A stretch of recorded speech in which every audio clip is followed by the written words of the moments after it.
Hey guys, welcome back. Today I want to show you how to make this cool microcord wrapped bracelet. The idea for this project comes from Northwood's Paracord. Let's dive in. This project is a great way to use up some paracord scraps that you might have lying around because it only uses 2 feet of your base color, 2 feet of a secondary color that we're going to be pulling the core strands out of, and then 4 feet of micro. You'll also want a fid and some kind of clasp, but if you don't have that, you could also make a version with like a diamond knot. So I'm actually going to take the inner strands out of the black later on, and we'll use the purple as our base color.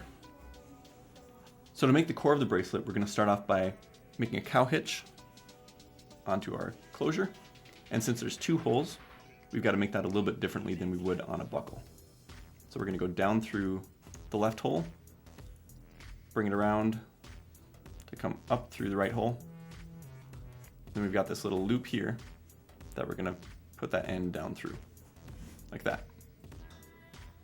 So now that the clasp is attached, we need to decide on the length of the bracelet. And this part's a little bit tricky because we're using a double fisherman style knot to attach our cord ends to each other, but we're going to be doing it around all 3 cords. So fold your longest cord in half. We want the loop to be right at our bracelet length. So measure that out.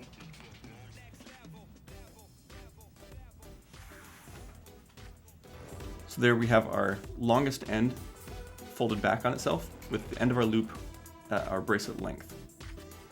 For thicker bracelets, we'd want to add a full inch to our wrist measurement, but on this one, we can really just add half an inch because it's so thin of a bracelet. After we have that, we're going to make our knot with our shorter end around all 3 strands. So if you haven't made a double fisherman's knot, you might need to look up how to do that. But essentially, we're going to be wrapping this cord back towards the left, 2 full wraps around the bracelet, and then send the end through those loops, or through those wraps, like that, and then tighten it down over all 3 strands. You want it to be pretty close to your loop end, with just maybe a ½ inch long loop. Then we're going to do the same thing with our longer cord, but we just want to double check our wrist measurement to make sure that it fits.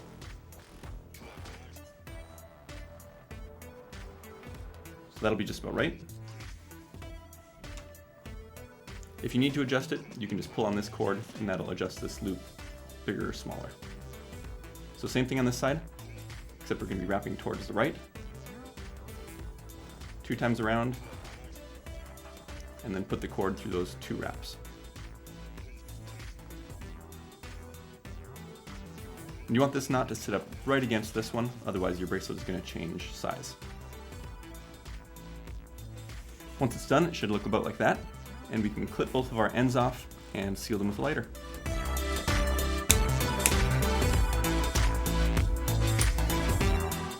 So now that the base of the bracelet is set up, we can move on to the fun part. We're going to be adding in our second color. We need to take the guts out of that one, and you want to anchor your bracelet to the table somehow. I just have a loop of paracord, and that should be good enough, but we want something that we can pull against while we're wrapping those cords tightly around. So we'll cut the ends off of our cord and pull out the inner strands. You can also buy coreless in our store, but sometimes it's just as easy to do this, especially if you only need 2 feet of it, like for this project. Once you have that done, you want to lay your paracord flat, maybe even run your fingers along it so that it's laying flat, and then tuck it underneath the back of the bracelet. You want to make sure your bracelet is right side up at this point, so if your closure has a top and a bottom, like this one does, it's kind of curved, we want to make sure that we have the top of the bracelet facing up. So then to begin our wrap, you want to hold onto the bracelet tightly, put some tension on there, and start wrapping the cord. So the first step is that we'll take our right side cord and move it across to the left. Then we're going to take our top left cord here and bring it over the top in an X over to the right side. We want to make sure that stays right up underneath of our knot, and you want some tension on these cords as well so that the wrap stays tight. Then we're going to bring that right side cord behind the back over to the left. So now that both cords are on the left. Then our top cord around the back and back across the front. And our wrap is beginning to slip a little bit, so we want to tighten that down before we move on.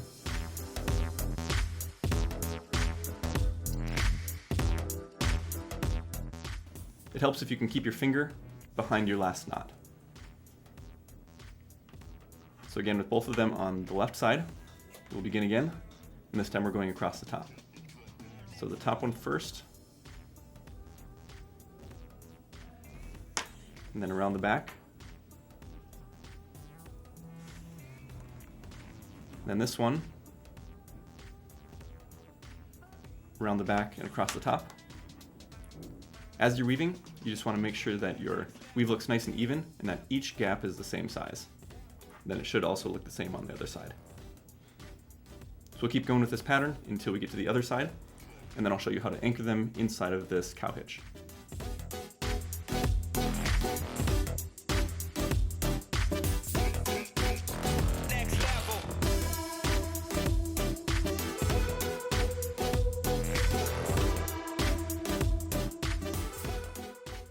Now that we've made it to the other end, it's a little bit tricky to anchor them in this cow hitch.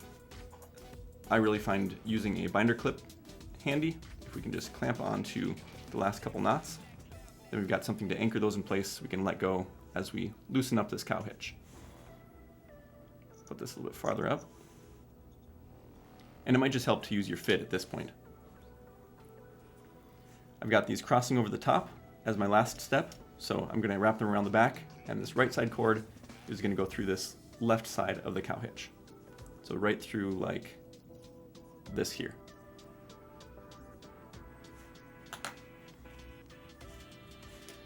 So you'll definitely want a fresh end on your cord.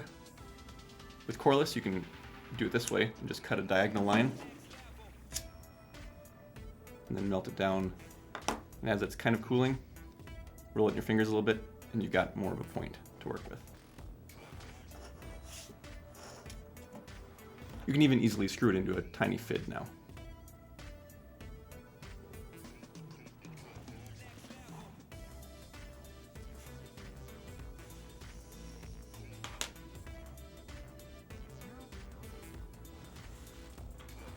Do the same with the other one.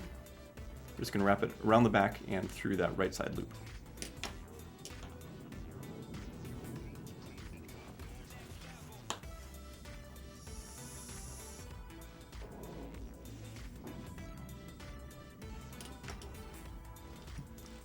At this point, you should be able to take your binder clip off, and those are anchored in place well enough. It might be a good idea to just leave a little bit of cord on the ends of those so that you can pull them tight after we add our microcord in there. So we'll leave those there and move on to the microcord. So then we'll thread a fid onto one end, and we'll be starting at the cow hitch end for this one because we'll be going down and back following one of our black cords. So to start it out, we want to go through that cow hitch and pull all of your cord through, minus a few inches just to keep it anchored there. So following the right side of this black cord, we'll flip our bracelet around to the back so you can see what I'm doing. Right alongside, just keep on going around until we get back to that front side, and it goes underneath our wrap. So we want this green cord to do the same thing. Just go right underneath and pull the cord through. Back to the other side, goes over. We're just doing whatever the black cord next to it does. And again on the back side, underneath. So you can start to see the pattern developing, but it's going to look a lot cooler once we get both sides of both black cords covered. With this black only, it's pretty hard to tell what's going over and what's going under, but that neon green really helps it stand out. So we'll go down and back with this cord, and then you'll see what it looks like after that.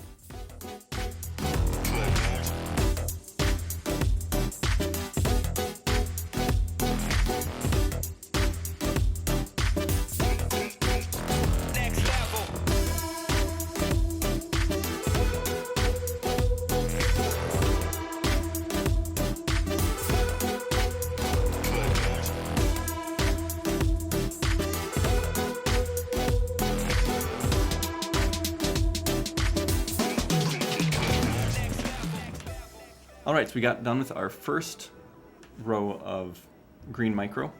You can see that it essentially borders the top side of that whole black cord going up and back. So now we'll do one more where we run it alongside the other side of our black.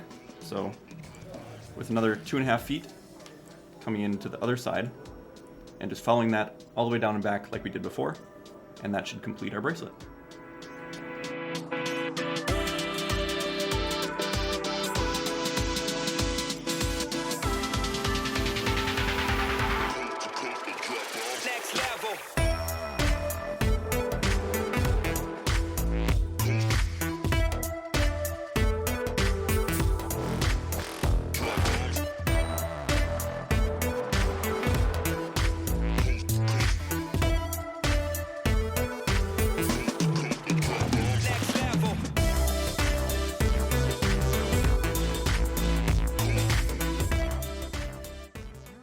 Once you finish those up, you can go back and just make sure that all of your microcord is tightened, and even your coreless as well. You kind of tighten up the end pieces at least by just pulling on each one. And then once you're satisfied with where that is, you can go ahead and clip the ends and seal them against your cow hitch. So we'll do that. Leave just, 1/8 of an inch. But make sure that your cow hitch is tight enough that they aren't going to slide through as soon as you cut them.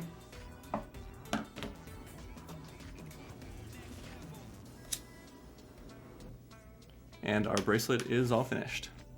So mine didn't turn out quite as flawless as Northwood's Paracord's, but I'm pretty pleased with the result.